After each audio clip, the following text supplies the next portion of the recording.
예, 안녕하십니까? 함께 공부하시는 성도 여러분, 한 주일 동안 편안하셨습니까? 자, 응답식으로 풀어보는 교과 공부. 오늘은 제9가가 되겠고요. 제목은 하나님 정부의 기초입니다. 하나님 정부의 기초가 무엇인지 한번 알아보겠습니다. 자, 제9가 하나님 정부의 기초입니다. 자, 1844년의 대실망 이후에요. 그 실망당한 그들이 성경 연구를 다시 했습니다. 그래서 그들이 깨달은 것이 무엇인가라는 것을 먼저 질문을 한번 해봅니다. 자, 그들이 깨달은 것은요, 히브리 8장 1절과 2절에 있는 말씀을 그들이 보았습니다. 우리 대제사장은 하늘에서 위엄의 보좌 우편에 앉아서니 성소와 참 장막에 부리는 자라. 이 장막은 주께서 베푸신 것이요 사람이 한 것이 아니니라. 사람이 하지 않는 하늘의 장막이 있구나라는 것을 그들이 이제는 깨달았습니다. 그들은 지상의 성소만을 생각했던 것입니다. 자, 그 성소 연구에서요, 성전 안을 그들이 바라봅니다. 보니까 하나님이 언약궤가 보이더라는 거죠. 계시록 11장 19절이지요. 이 말은 무슨 의미가 있는가요? 아주 큰 의미가 있지요. 언약궤 안에는요, 십계명이 있고요. 그 십계명 중 넷째 계명, 즉 안식일 계명은 다른 어떤 계명보다도 하나님이 창조주라 하시는 것과 지구 역사의 마지막 때에 더 중요한 주제가 될 모든 참된 예배의 근원이 된다. 그분이심을 분명하게 밝혀준 것을 그들이 두 번째로 발견했습니다. 그래서 하나님의 정부의 기초는 하늘에 있는 성소에 있다라고 그들은 알았습니다. 자, 대쟁투의 사탄의 계략은 무엇이며 어떻게 할까요? 자, 이렇게 실망한 것들은 실망했다고 사탄은 좋아했을 겁니다. 어떤 계략을 가지고 있는 거 볼까요? 하나님 경배의 기초인 율법을 그들은 훼손함으로써 하나님을 경배하는 것에 대해서 무조건하고 회방을 놓습니다. 두 번째는요, 그는 하나를 범하면요, 십계명 하나를 범하면 모든 범한 게 된다는 것을 야고보 2장 10절에서 알았거든요. 때문에 안식일 하나에 집중한다는 겁니다. 안식일 하나만 안 지키면은 모든 것을 범하게 된다 이겠죠. 자, 세 번째는 사탄은요, 안식일이 사람들에게 창조주가 누구인지 가르쳐 주거든요. 그리고 그분에게 어떻게 경배받아야 하는지를 일깨워 주기 때문에 안식일을 파괴하기 위해서 최선의 노력을 다한 것이 사탄이다 이겁니다. 자, 그래서 기억질에 한번 볼까요? 용이 여자에게 분노하여서 돌아가서 그 여자의 남은 자손 곧 하나님이 계명을 지키며 예수의 증거를 가진 자들로 더불어 싸우려고 바다 모래 위에 섰더라라는 것이 오늘의 기억절이 되겠습니다. 자, 이번 주 교과는요, 하늘 성소, 그 다음에 하나님의 율법, 그 다음에 안식일, 그 다음에 짐승의 표와 이기에 대해서 오늘 공부를 해볼 겁니다. 자, 첫째 날 하나님 정부의 기초가 뭐라고요? 성소와 율법이 된다 이렇게 얘기합니다. 계시록 11장 19절이요. 요한은 하늘에서 무엇이 있음을 보았는가 라고 한번 질문한다면은 계시록 11장 19절에 하늘에 있는 하나님의 성전을 보았다 이거지. 첫 번째는 성전을 보았습니다. 그 성전이 열리니까요, 그 성전 안에 언약궤가 있는 것을 보았습니다. 그 언약궤가 있다면 그 속에는 우리가 아는 바와 같이 뭐가 있었겠어요? 하나님이 친히 쓰신 십계명이 있을 건 정한 이치 아닙니까? 이걸 보았다는 겁니다. 그럼 그 언약계의 의미는 무엇인가요? 언약계의 의미가 뭐일까요? 통치의 기준이 되는 십계명이 그 안에 있지요. 그 다음에요. 그 언약계 덮개는요. 언약계 덮개는 우리가 성경에서 공부하면은 뭐라고 말합니까? 속죄소라고 얘기합니다. 속죄소. 그 다음에요. 또 다른 말로는 시온좌라고 얘기합니다. 여기서 셰키나가 있는 곳이죠. 하나님의 영광의 빛이 나오는 곳이다 이 말입니다. 자, 언약계 덮개는요. 속죄소는 뭡니까? 속할 속자, 죄제자, 바소자. 죄를 속하는 장소가 속죄소다. 시은좌는요. 베풀시 은혜은 안절자. 은혜를 베푸는 곳이 시온자다. 이렇게 얘기하는 겁니다. 그래서 처벌과 은혜가 함께 나오는 곳이 이 법계 위에다. 언약계 위에다. 이렇게 보면 되겠죠. 자, 언약계의 의미는요. 의와 공평을 말해준다. 의와 공평을요. 그 다음 왜냐하면은 그 법계 속에는요. 하나님이 보좌의 기초가 되고요. 하늘 정부의 초석이 된다는 겁니다. 그 속에는요. 하나님의 성품의 사본인 뭐가 있습니까? 십계명이 들어있기 때문입니다. 모든 사람은 하나님의 율법에 기초하여 심판을 또 받게 될 것이지요. 야고보 2장 12절에 있는 말씀입니다. 자, 제의 기준이 되는 십계명이요. 그리스도의 십자가 희생으로 폐지되었다고들 사람들이 많이 말합니다. 자, 어떤가 한번 볼까요? 대중조 434페이지에 있는 말씀입니다. 하늘에 있는 성전의 지성소에는요. 하나님의 율법 곧 하나님께서 친히 말씀하시고 당신의 손으로 친히 돌판 위에 기록하신 그 십계명이 거룩하게 보관되어 있다라고 얘기합니다. 그러면요. 하늘 성전 안에 있는 하나님의 율법은요. 원본이고요. 돌판에 새겨져 모세를 통하여 그의 오경에 기록된 것은 그 원본을 정확하게 옮긴 사본이다. 이 중대한 점을 이해하게 된 사람들은 하나님의 율법의 신성하고 배남없는 본질을 알게 될 것이다 라고 대정표는 말하고 있습니다.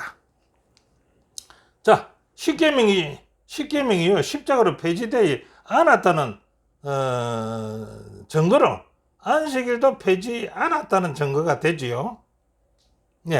초기 재림 교인들은요 성소에 관한 성경의 가르침을 연구하면서 하나님의 율법과 하나님의 율법의 중심에 있는 안식일 계명의 중요성을 깨달았다.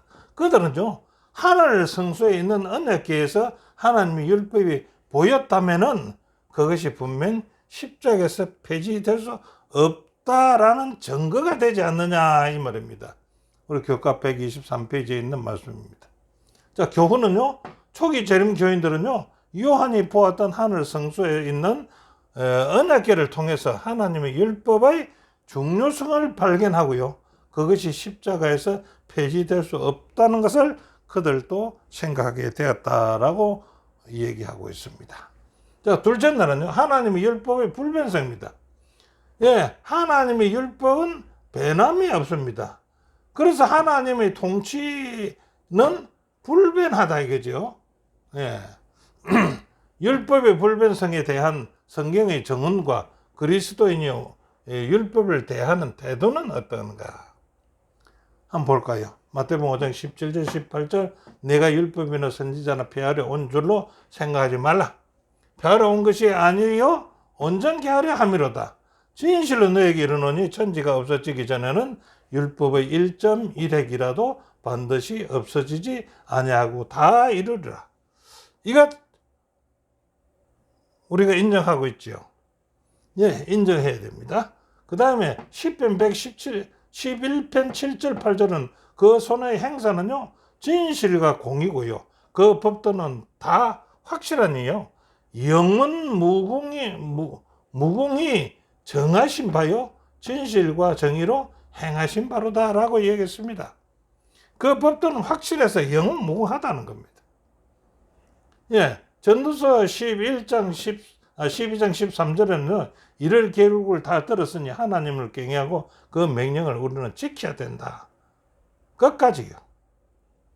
요한일서 5장 3절은 하나님을 사랑하는 것은 이것이니 우리가 그의 계명을 지키는 것이 하나님을 사랑하는 것이지 계명 안 지키면서 하나님 사랑한다는 것은 말이 안 된다 이거죠.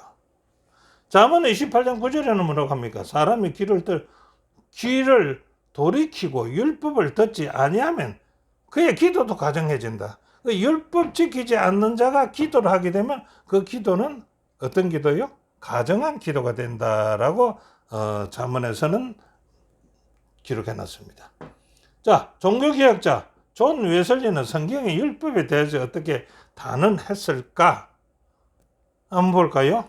모세가 이스라엘 자손에게 전한 의식과 어머니 율법, 즉 옛 제사와 성전 봉사와 관련된 모든 명령과 규례가 포함된 율법은 참으로 우리 주님께서 오셔서 해체하고 완전히 폐지하신 것이다. 예, 폐지한 것이 나옵니다. 뭐에 대한 겁니까? 예, 어머니 율법, 즉 제사법, 성전 봉사법, 관련된 모든 명령과 규례가 어떻게 되고 그것은 십자가로서 폐지되었다는 것입니다. 그러나 예수님은 십계명에 기록되어 있고 선지자들의 강건한 도덕적 율법은 폐하지 않으셨다. 예, 분명히 말하고 있습니다. 이 율법은 어떤 부분이라도 폐지하는 것은 그분이 이 땅에 오신 뜻이 아니다. 이것은 하늘의 충실한 정인으로 굳게 서 있는 결코 깨뜨릴 수 없는 법이다. 이 법은 시간이나 장소 또는 변하기 쉬운 다른 어떤 행편에 달린 것이 아니라 하나님의 본성과 인간의 본성 그리고 그 둘의 변하지 않는 관계에 의존하기 때문에 모든 율법은 모든 인류와 모든 시대에 변함없이 유효한 것이다. 이 존 웨슬리도 그렇게 설교를 했다는 겁니다. 폐한 율법이 있다. 그 율법이 무슨 율법이냐? 어머니에 관한 율법이다. 그래, 폐하지 않는 율법이 있다. 그 율법은 무슨 율법이냐? 이것은 우리가 알고 있는 도덕법이다.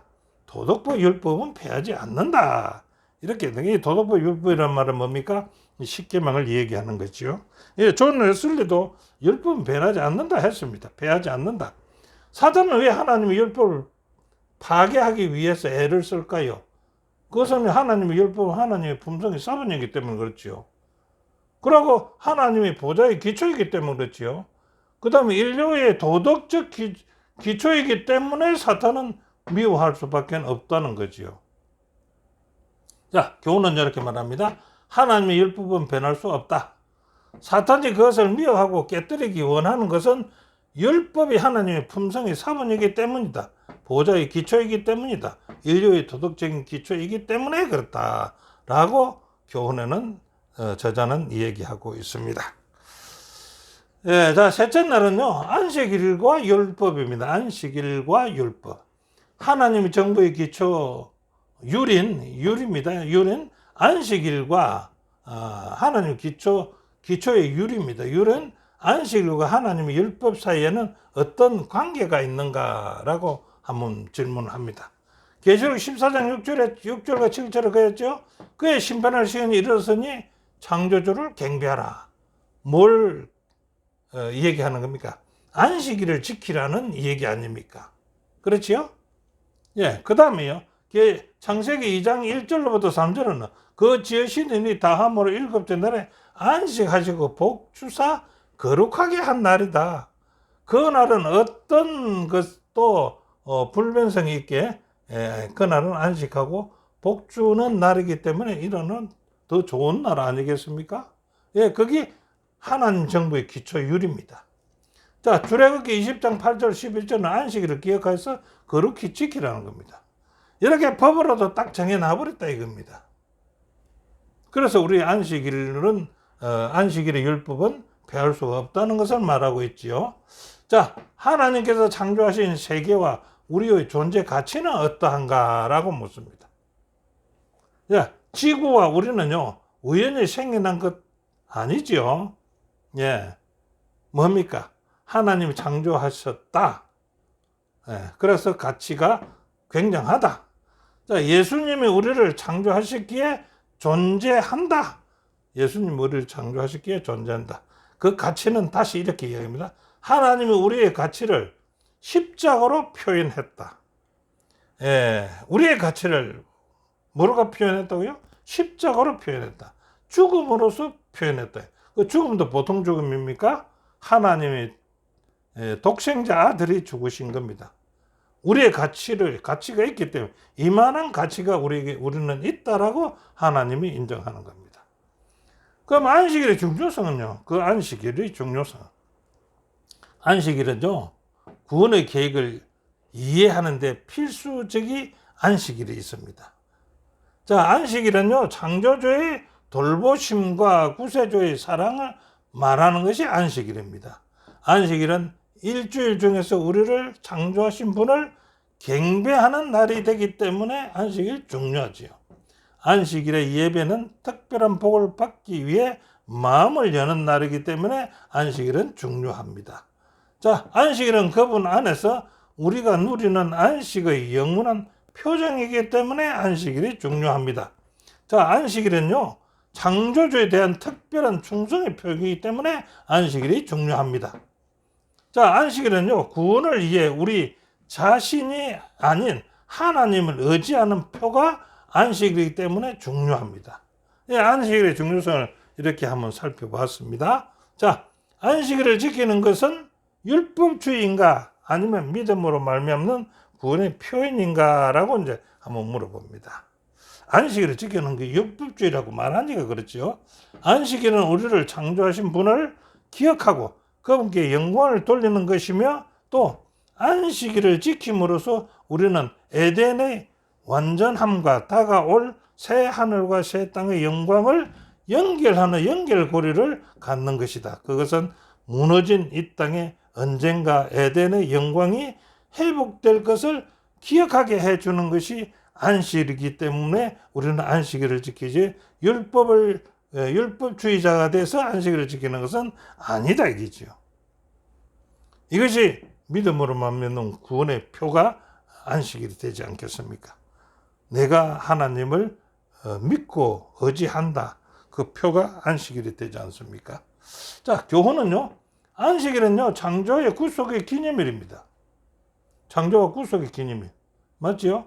그래서 안식일이 중요합니다. 안식일은 무한히 사랑하시며 경배받으시기에 합당하신 하나님을 알려주는 것이기 때문에 안식일은 중요합니다.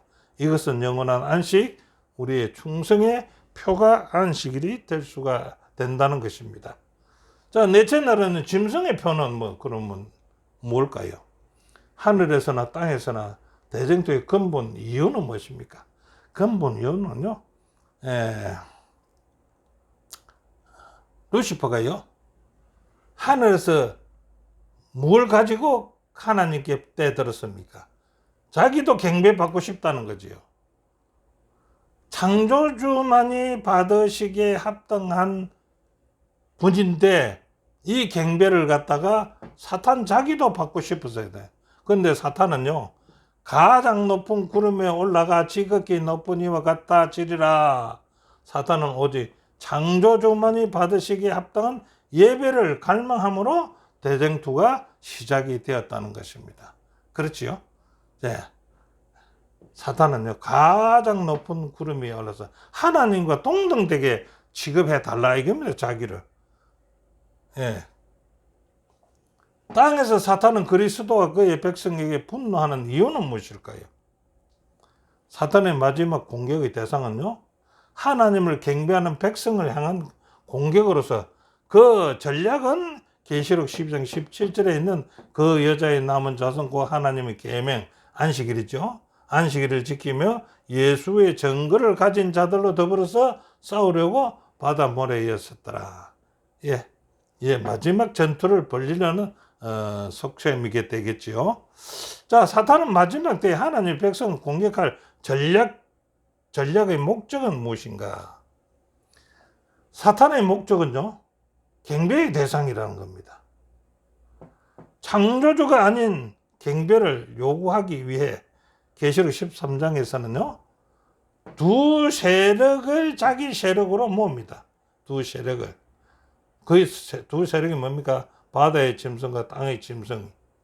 근데 영은 뭡니까? 사탄이에요. 그래서 이 세 개가 합쳐서 연합하여서 활동함으로 이를 이룬다. 자, 이룬다 했죠. 그 다음에 또 다니엘서 7장의 예언에 따라 보면은 이 짐승은 때와 법을 또 변개하려고 하고 있다. 이제 법을 바꾸려고. 그렇죠? 연적 1260일, 즉 1260년 동안 권세를 행사하는 작은 불과 같은 존재가 이 존재, 지금 마지막 때에도 이 존재가 나타난다는 겁니다. 자, 이 짐승은 왜 때와 법을 바꾸려고 하는가요? 하나님의 율법인 십계명에서 시간과 연관된 유일한 계명은 어떤 계명요? 첫 계명, 안식일 계명입니다. 이 권세는 예배일을 우리는 제7일 토요일을 지키는데 그들은 어떻게 바꾸나? 첫째 날 일요일로 바꾸려는 것이었다.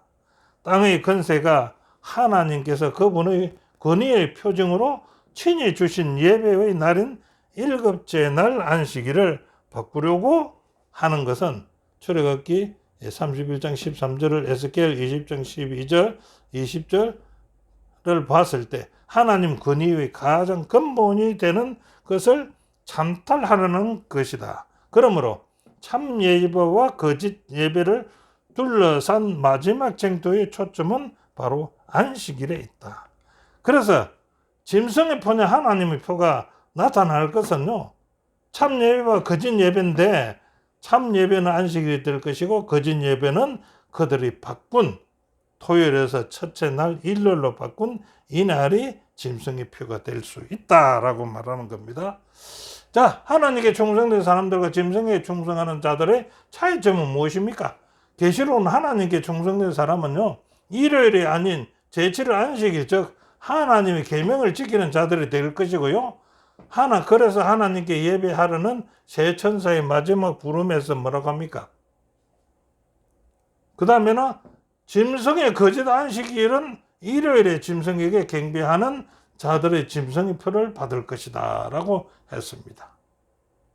하나님의 충성된 자들은 어떻게 해요?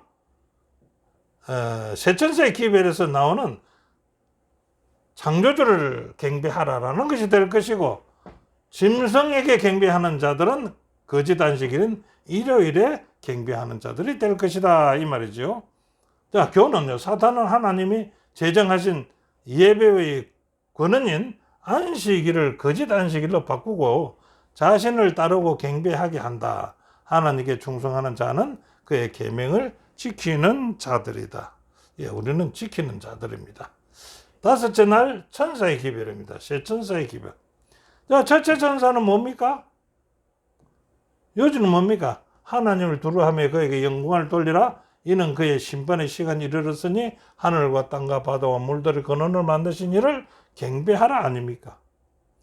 자, 요 절에서 중요한 걸 보면요, 심판의 시간이 이르렀다고 그것을 두루해야 되고, 그 다음에 두루하면서 그냥 있을 것이 아니라 창조주를 경배하라는 뜻 아니겠습니까? 둘째 천사는요, 기별의 요지는 무엇일까요? 무너졌다 큰 성 바벨론이 무너졌다. 모든 나라가 그 음행으로 인하여 말미암아 진노의 포도주를 먹이던 자루다. 바벨론이라. 첫째 천사의 기별을 거짓된 예배 제도를 따르는 타락하고 배교한 종교 체제가 말하는 거 아닙니까? 그들은 짐승과 그의 우상을 경배하는 자들이기 된다 이겠죠. 그들이 바벨론입니다. 지구상의 모든 사람은요, 창조주를 경배할 것인가 아니면 짐승을 경배할 것인가, 이 두 가지 상반된 상태에서 누구에게 전적인 충성을 바칠 것인지에 대해서 최종적이고 돌이킬 수 없는 결정이 주어질 것인데 그때 여러분들은 어디에 속해 있겠습니까? 130페이지에 있는 말씀입니다. 짐승에게 경배하기를 거부하는 사람들의 두 가지 특징과 중요성은 무엇인가? 라고 한번 또 질문해 봅니다. 이것은 계시록 14장 12절에 있는 말씀이죠. 성도들의 인내가 여기 있나니 저희는 하나님의 계명과 예수 믿음을 지키는 자라고 했습니다. 그리스도에 대한 충성과 짐승의 세력에 대한 충성 가운데 진행되는 마지막 쟁투의 중심 쟁점은 뭡니까? 예배라는 겁니다. 이러한 선과 악의 대쟁투의 한가운데는 안식일이 있다는 것입니다. 그래서 예배가 안식일을 지키느냐 일요일을 지키느냐 이게 있다는 거죠. 그 다음에 중심 쟁점은 구주를 따르는 이들은 예수를 믿는 것만 아니라 예수의 믿음도 갖게 될 것이다. 예수의 믿음이란 무엇일까요? 한번 넘어가 볼까요? 자, 예수의 믿음이란 예수의 믿음은 모든 악의 세계의 주관자와 땅 위에서 겪는 모든 시련도 흔들릴 수 없는 매우 깊고 굳건하며 온전히 헌신한 믿음을 예수의 믿음이라 말한다. 이렇게 했죠. 그 다음에 보이지 않을 때도 그 다음에 신뢰하고 이유를 알 수 없을 때에도 믿고 이해할 수 없을 때도 소망하는 믿음이 예수의 믿음이라는 것이라고 131페이지에 말하고 있습니다. 자, 교훈은요. 선과 악의 마지막 대쟁투의 중심 쟁점은요. 예배입니다. 그래서 중심에는요. 그 예배에는 안식일이 있다는 것입니다. 하나님을 따르는 자는 그분의 계명을 지키며 예수의 믿음을 가진 자들이라고 말합니다. 예, 결론을 말한다면요. 재림교회는요. 율법의 중요성을 깨달았다. 사람들은요. 율법이 폐하였다고 하지만은요. 하늘 성소에 보이는 율법은 그것이 변할 수 없는 영원한 것이라고 말해준다는 것입니다. 그 가운데 안식일 계명은 창조주가 누구이며 어떻게 경배받아야 하는지를 알려주는 것이 또 안식일 계명이고요. 대쟁투의 중심 쟁점은 예배라고 합니다. 사탄은 안식일을 해방하고요. 바꿈으로써 이를 훼손한다. 하지만 하나님께 충성하는 자는 예수의 믿음을 가지고 그분의 계명인 안식일을 끝까지 지킬 것이다 라고 결론을 짓고 있습니다. 오늘 공부는 여기까지입니다. 함께 공부해 주신 여러분 대단히 감사합니다. 또 한 주일 동안 함께 공부한 것을 다시 사귀면서 한 주일 동안 또 지내기 바랍니다. 감사합니다.